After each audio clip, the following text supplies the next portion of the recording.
Science tells us that decisions made in moments of anger have a much higher chance of being wrong than decisions made in normal situations.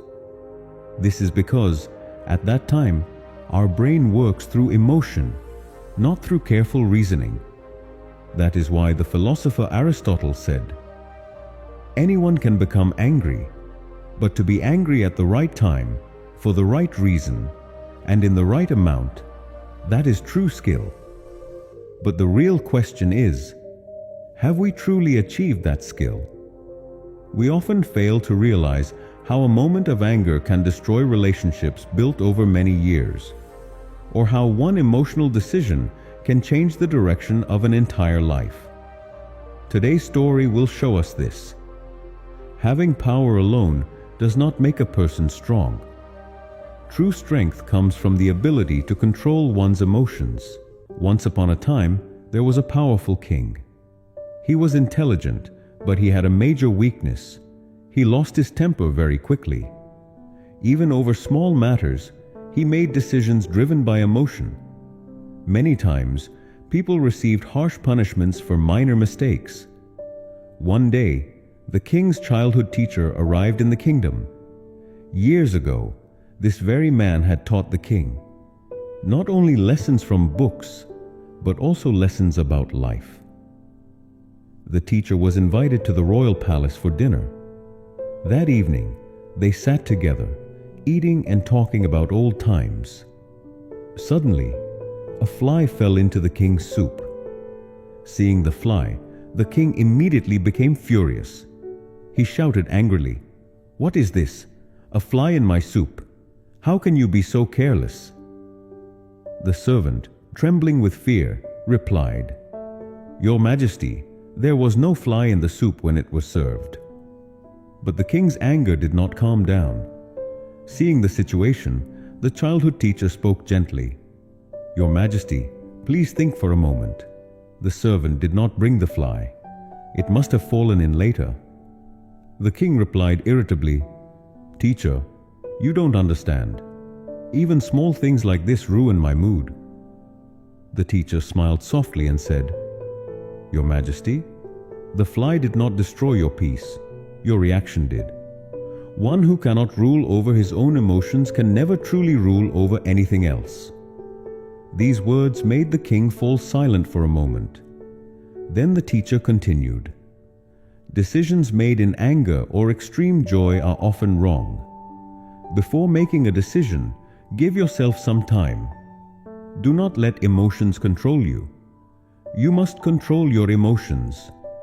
The king said in a low voice, "But I try. Yet I still cannot control my anger." The teacher replied, "Because you have never practiced control.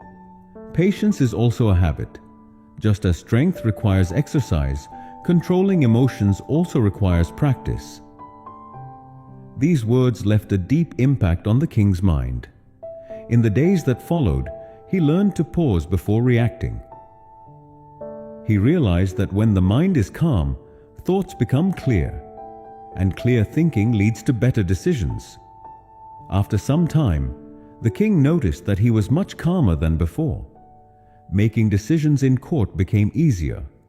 People began to respect him more than they did earlier. Not only the kingdom, but his own life became more peaceful and happier. One day, the king went to his childhood teacher and said, "Your words have changed my life. Now I understand. True strength is not in anger, but in control." The teacher smiled kindly and said, "Your Majesty, you are not alone in this struggle. Many people cannot control their emotions and act under emotional pressure.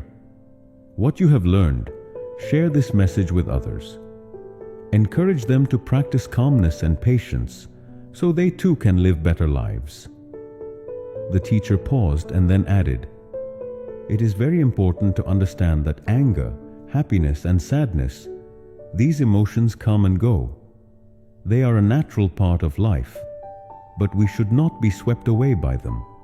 Instead, we should remain calm and patient so that we can guide our own lives rather than being driven by temporary emotions." These words left a deep mark on the king's heart. The story does not end here, because this lesson is not only for a king, but for all of us. If we observe our lives carefully, we will see that in this pressure-filled world, we easily get caught in stress and anxiety. But by becoming aware of our emotions and learning to control them, we can take charge of our emotional responses and bring positive changes into our lives. Emotions are natural and unavoidable. But when we react without thinking, they can become harmful. Acting in haste under emotional influence often leads to regret later. Therefore, the first step in emotional control is identifying our emotional triggers. Emotional triggers are things that make us angry or disturbed. They differ from person to person. These triggers can be events, memories, or even certain words or actions. For example, criticism may be a trigger for some people. They may become angry when criticized at work or stuck in traffic. Others may feel deep sadness when something reminds them of past pain or loss. To recognize our emotional triggers, we need self-reflection. When we feel emotionally overwhelmed, we should stay present in the moment and observe those emotions without judgment. Using mindfulness techniques such as breathing exercises or meditation can help calm us down. When facing a trigger, we should pay attention to our thoughts, feelings, and physical sensations. This helps us understand how we react and how we can change that reaction. There are also other ways to manage emotions, such as taking a short break, talking to a friend, or doing something relaxing. Most importantly, we must remember that emotions are temporary. They come and they go. By staying calm and patient, we can face life's difficult situations without being ruled by emotions. And only then can we live a life that is free from regret, more fulfilling, peaceful, and balanced.